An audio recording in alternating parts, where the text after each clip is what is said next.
Dans l'Antiquité, lorsqu'un soldat romain s'engageait dans la il prêtait allégeance à l'empereur à travers un serment solennel, serment qu'on désignait par le mot latin sacramentum, qui a donné en français le mot sacrement, par lequel on désigne le baptême et la scène. Et d'ailleurs, le mot serment lui-même n'est que la contraction du terme sacramentum. Alors même si la métaphore de l'armée pour parler de l'Église a de réelles limites, le baptême est bien un serment d'allégeance au Seigneur Jésus. Le baptême, c'est l'acte par lequel nous nous engageons à vivre pour lui, quel qu'en soit le coût. Et ce serment s'appuie et se fonde sur la grâce de Dieu qui est première. C'est ce que Kevin disait tout à l'heure en rappelant que c'est le signe d'une réalité qui est déjà là. La grâce de Dieu précède le baptême. Le baptême est en effet aussi l'acte corporel par lequel nous reconnaissons et nous confessons publiquement que nous avons été adoptés par Dieu comme ses enfants grâce à la mort du Christ à la croix, peu importe qui nous sommes, peu importe d'où nous venons. Et si j'introduis notre texte du jour qui est dans 1 Samuel, on poursuit notre série dans 1 Samuel en parlant du baptême et de ces deux aspects du baptême, c'est parce que deux personnages de notre texte du jour sont, à mon avis, des signes de ce double aspect du baptême. L'un, Samuel, fait montre d'une allégeance exemplaire envers l'Éternel, et l'autre, David, est le signe que Dieu choisit même ceux que le monde méprise. Je vous invite à lire avec moi dans le 16e chapitre du premier livre de Samuel, les versets 1 à 13. Premier livre de Samuel, chapitre 16, les versets 1 à 13.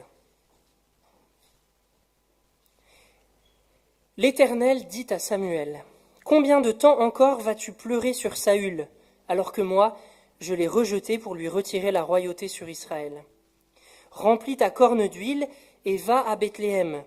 Je t'envoie chez Isaïe, car je me suis choisi pour moi un roi parmi ses fils. » Samuel répondit, « Comment puis-je faire cela? Saül l'apprendra et il me fera mourir. » L'Éternel lui dit, « Tu emmèneras une génisse et tu diras que tu vas m'offrir un sacrifice.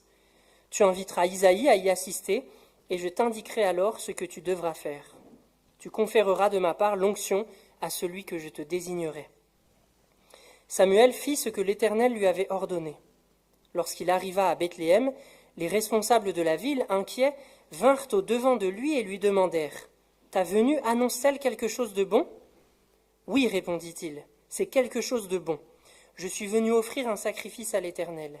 Purifiez-vous et venez ensuite avec moi au sacrifice. » Il demanda également à Isaïe et ses fils de se purifier en les invitant à prendre part au repas du sacrifice. À leur arrivée, il remarqua Eliab et se dit, « Certainement, c'est celui qui se tient maintenant devant l'Éternel qu'il a choisi pour lui donner l'onction. » Mais l'Éternel lui dit, « Ne te laisse pas impressionner par son apparence physique et sa taille imposante, car ce n'est pas lui que j'ai choisi. Je ne juge pas de la même manière que les hommes. L'homme ne voit que ce qui frappe les yeux, mais l'Éternel regarde au cœur. » Ensuite Isaïe appela Abinadab et le présenta à Samuel. Mais il dit, « L'Éternel n'a pas non plus choisi celui-ci. » Puis Isaïe fit avancer Shama. Samuel dit à nouveau, « L'Éternel n'a pas non plus choisi celui-ci. » Isaïe présenta ainsi 7 fils à Samuel, et celui-ci lui dit, « L'Éternel n'a choisi aucun de ceux-là. » Puis il lui demanda, « Est-ce que ce sont là tous tes garçons ?» ?»« Non, répondit Isaïe, il reste encore le plus jeune qui garde les moutons au pâturage. »« Envoie-le chercher, ordonna Samuel, car nous ne nous installerons pas pour le repas du sacrifice avant qu'il ne soit arrivé ici. » Isaïe le fit donc venir. C'était un garçon aux cheveux roux, avec de beaux yeux et qui avait belle apparence. L'Éternel dit à Samuel, « C'est lui, vas-y, confère-lui l'onction. » Samuel prit la corne pleine d'huile et il en oignit David en présence de sa famille. L'Esprit de l'Éternel tomba sur David et demeura sur lui, à partir de ce jour-là et dans la suite. Après cela, Samuel se remit en route et retourna à Rama. Amen. Comme dans le chapitre précédent dont Kevin nous a parlé la semaine dernière, Samuel est ici présenté comme une sorte d'anti-Saül, qui, contrairement au roi, obéit à Dieu, et ceci malgré le coup. Mais, et Kevin nous l'avait déjà fait remarquer la semaine dernière, son obéissance est un chemin. Et on peut dire la même chose, je crois, de l'obéissance chrétienne pour nous aujourd'hui. C'est une obéissance qui n'est pas statique, mais qui est dynamique, qui implique de se mettre en marche, de marcher sur un chemin où nous avons à apprendre, où nous avons à progresser. Samuel obéit bien à Dieu ici, nulle désobéissance lui est reprochée, contrairement à Saül dans le texte précédent. Mais cette obéissance se traduit par tout un cheminement pour se mettre au diapason de l'Éternel. L'obéissance de Samuel ici n'implique pas qu'il était en phase avec Dieu dès les premiers versets de notre texte. Il est au contraire de ça en déphasage avec Dieu sur la temporalité des événements. Samuel est d'abord trop lent à passer à la suite du plan de Dieu en pleurant sur Saül que l'Éternel a rejeté comme roi pour choisir un roi selon son cœur. Pour reprendre les termes d'Ignace de Loyola, le fondateur de la Compagnie de Jésus, qu'on appelle souvent les jésuites, et qui a beaucoup travaillé la question du discernement spirituel au XVIe siècle, Samuel traverse ici une phase de désolation spirituelle. Et je crois qu'il peut être rassurant pour nous de nous redire, de lire dans la Bible, que même les grands serviteurs de Dieu, dans ces textes des Écritures, ont traversé des phases de désolation spirituelle. Parce que ça peut nous arriver à nous aussi.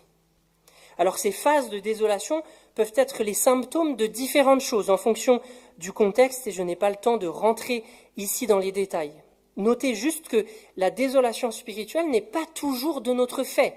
Elle est parfois due aux circonstances, parfois due à l'action de Dieu, mais ici, dans ce texte d'un Samuel 16, la désolation de Samuel semble quand même être le signe de la difficulté de Samuel à accepter la décision de Dieu et à passer à la suite. Et en réponse donc à cet état de désolation spirituelle dans lequel Samuel se trouve, Dieu met Samuel en mouvement avec deux impératifs. Remplis ta corne d'huile et va à Bethléem, au verset 1. Je t'envoie chez Isaïe, car je me suis choisi pour moi un roi parmi ses fils. Remplis ta corne d'huile et va à Bethléem. On aurait pu s'attendre qu'après cette parole de Dieu, cette mise en mouvement, Samuel se trouve en phase avec Dieu. Mais pas encore. Samuel n'est pas plus en phase avec Dieu après cette mise en mouvement et ce chemin vers Bethléem. De trop lent, il est maintenant trop rapide. Il cherche à devancer la volonté de Dieu en pensant avoir devant lui le nouveau roi lorsque Isaïe lui présente Éliab, son fils aîné, à la taille imposante. Ça peut nous faire sourire de voir et de lire que Samuel se laisse tromper sur le choix de Dieu, simplement sur la carrure du bonhomme, sur la carrure d'Éliab. Mais il faut comprendre Samuel. Saül, le précédent roi, dépassait tout le monde d'une tête. On voit ça au chapitre 10. Et Samuel se sert donc de cet élément du choix précédent de Dieu, puisque c'est déjà Dieu qui avait choisi Saül. Il se sert de cet élément du choix précédent de Dieu pour faire une règle, pour se faire une règle pour discerner la volonté de Dieu à l'avenir. Mais le texte nous montre que c'est une erreur.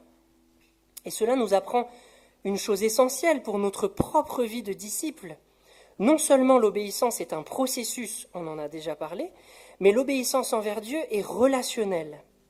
Elle ne consiste pas fondamentalement en l'application bête et méchante de règles préétablies, bien qu'il y ait certes des règles universelles à respecter. Le fait de ne pas commettre de meurtre, de ne pas commettre d'adultère, etc., sont des règles à respecter de manière absolue, en toutes circonstances. Mais la vie chrétienne, en général, ne peut pas se limiter en l'application bête et méchante, excusez-moi l'expression, de ces règles préétablies. Comme l'écrivait Tim Keller, la vie chrétienne consiste, dans 80% des situations de nos vies, à développer une sagesse qui nous permet de bien vivre et de faire les bons choix, même pour les choses où il n'existe pas de règles préétablies. Et c'est là où l'obéissance est relationnelle. Elle nécessite une relation vivante avec Dieu et une écoute permanente de Dieu. On ne peut pas se contenter de refaire ce que Dieu a déjà fait. Dieu avait choisi un homme à la taille imposante, Saül, comme roi. Cela ne signifie pas que pour le prochain roi, Dieu rechoisira un homme à la taille imposante. Et c'est à cause de ça que Samuel se laisse tromper devant Éliab en croyant avoir devant lui le nouveau roi choisi par Dieu. Et c'est bien en écoutant Dieu que Samuel finit par être en phase avec l'Éternel, qu'il finit par comprendre qu'Isaïe a un 8e fils et qu'il discerne que c'est ce Benjamin de la famille, ce petit dernier, que l'Éternel a choisi comme roi. L'obéissance est dynamique, elle implique de se mettre en mouvement, de progresser, d'apprendre, et elle est relationnelle, elle ne peut pas faire l'économie de l'écoute du Dieu vivant. L'autre élément, très important, me semble-t-il, que le texte met en lumière sur ce qu'est l'obéissance chrétienne, c'est que l'obéissance a aussi un coût. Lorsque Dieu demande à Samuel d'aller oindre comme roi un des fils d'Isaïe, Samuel prend peur. Verset 2, « Comment puis-je faire cela ? Saül l'apprendra et il me fera mourir. » Samuel était en effet obligé de passer par Gibéa, la ville de Saül, pour aller à Bethléem. Or, Saül savait déjà que Dieu l'avait rejeté comme roi. Samuel lui a dit. Et Saül devait se douter que Samuel allait très prochainement oindre quelqu'un d'autre. Saül devait être dans un état de vigilance pour protéger son trône. Samuel est donc réellement en danger et en danger de mort.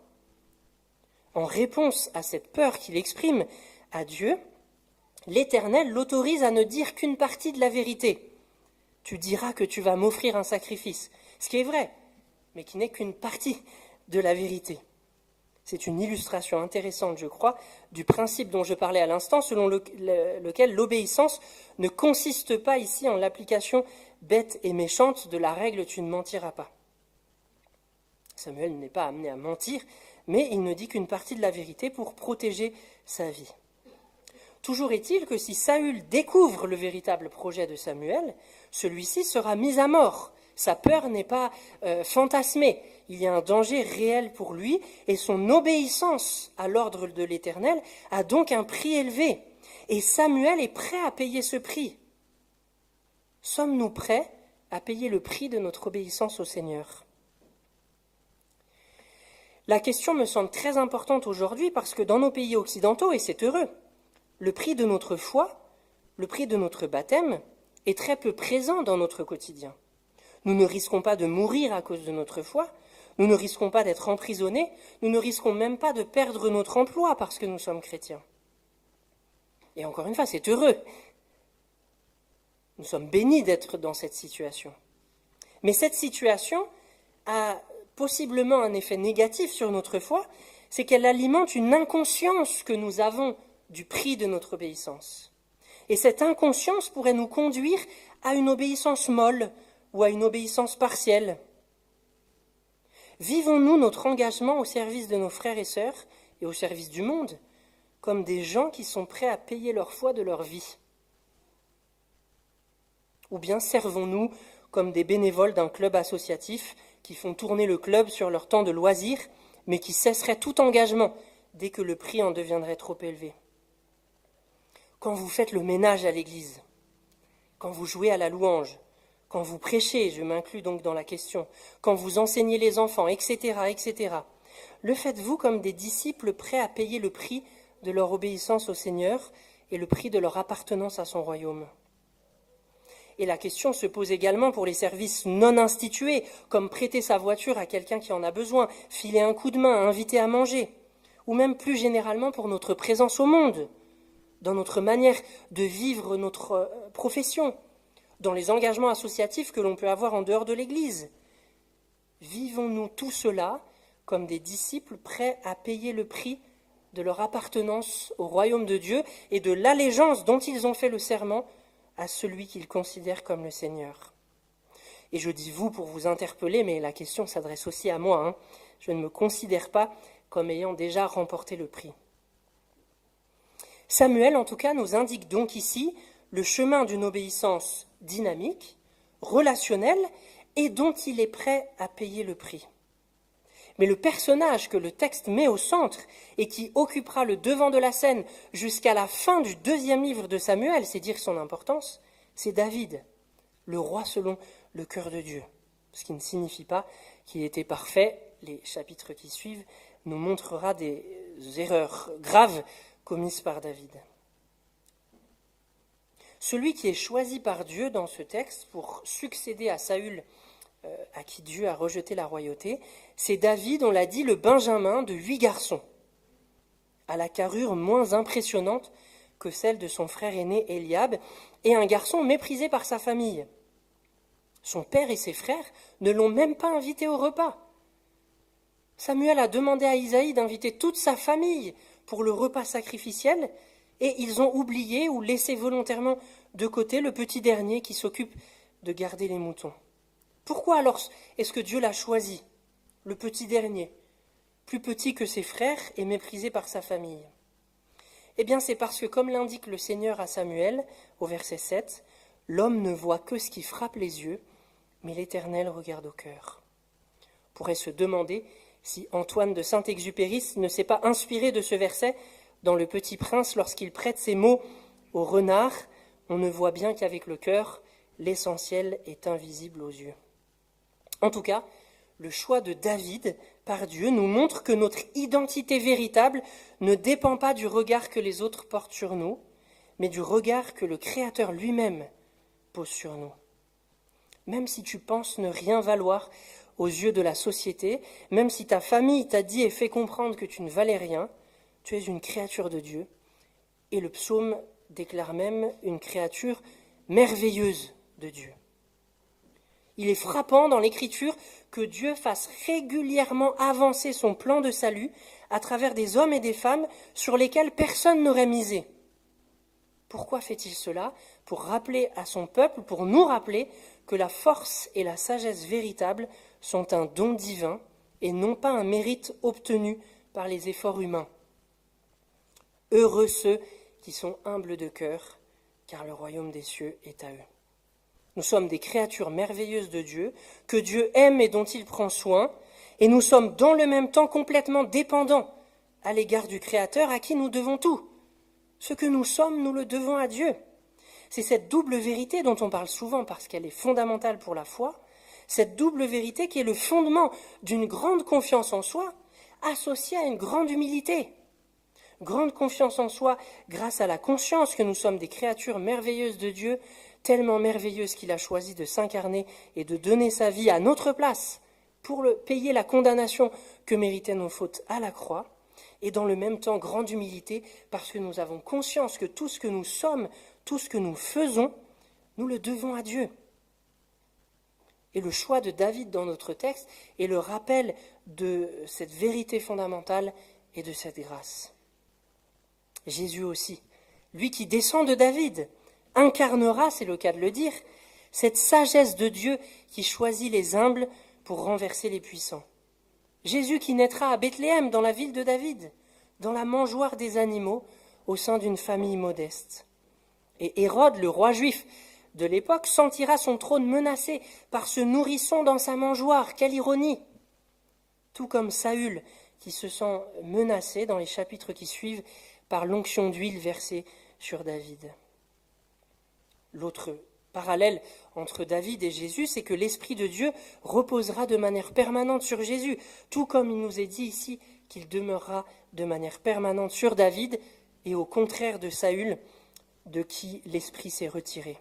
Et c'est ce même Esprit, celui qui reposait sur David, celui qui vivait en Jésus, qui nous est donné, précisément pour nous unir à Jésus et faire de nous et à sa suite les enfants adoptés de Dieu. Communauté de l'Esprit, l'Église est sur la terre à la suite de David et surtout à la suite de Jésus, la démonstration de la sagesse de Dieu, le renversement de la folie humaine. Pour reprendre les mots de Paul en 1 Corinthiens 1, Dieu a choisi dans l'Église ce que le monde considère comme une folie pour confondre les sages. Et il a choisi ce qui est faible pour couvrir de honte les puissants. Dieu a porté son choix sur ce qui n'a aucune noblesse et que le monde méprise, sur ce qui est considéré comme insignifiant, pour réduire à néant ce que le monde estime important. Ainsi, aucune créature ne pourra se vanter devant Dieu. Par lui, vous êtes unis à Christ, qui est devenu pour nous cette sagesse qui vient de Dieu, justice, purification et délivrance. Amen. Que se lève alors un peuple d'hommes et de femmes qui, remplis par l'Esprit, se savent unis à Dieu et aimés inconditionnellement par le Père céleste. Que se lève un peuple d'hommes et de femmes qui se savent racheter à grand prix par la croix de Jésus et qui ainsi ne s'appartiennent plus à eux-mêmes. Que se lève un peuple d'hommes et de femmes prêts à assumer, comme Samuel, le prix de l'obéissance envers celui qu'ils appellent Seigneur et à qui ils ont prêté allégeance par le baptême. Amen. Je vous invite à quelques instants de silence pour recevoir ces paroles.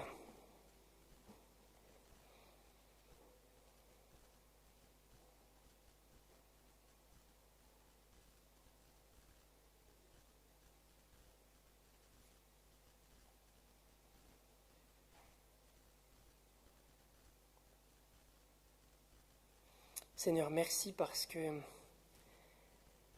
tu t'es incarné, tu t'es fait homme afin de pouvoir offrir ta vie en sacrifice à la croix, en sacrifice à notre place, pour le pardon de nos fautes, pour notre réconciliation avec Dieu le Père, pour notre adoption par lui comme ses fils et ses filles.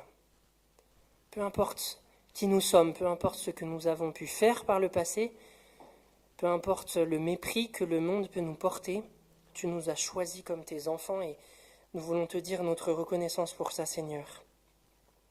Merci de nous rappeler à travers ce texte que nous avons été rachetés à grand prix, que nous ne nous appartenons plus à nous-mêmes et que par l'allégeance que nous te devons et pour laquelle nous nous sommes engagés, pour plusieurs d'entre nous, pour Thomas aujourd'hui, à travers le baptême, nous devons être prêts, fondés sur la grâce que tu nous offres et qui est première, à nous défaire de nos vies pour toi. Non pas pour gagner quelque chose, tu nous as déjà tout donné, mais plutôt en réponse à cette œuvre que tu as accomplie pour nous.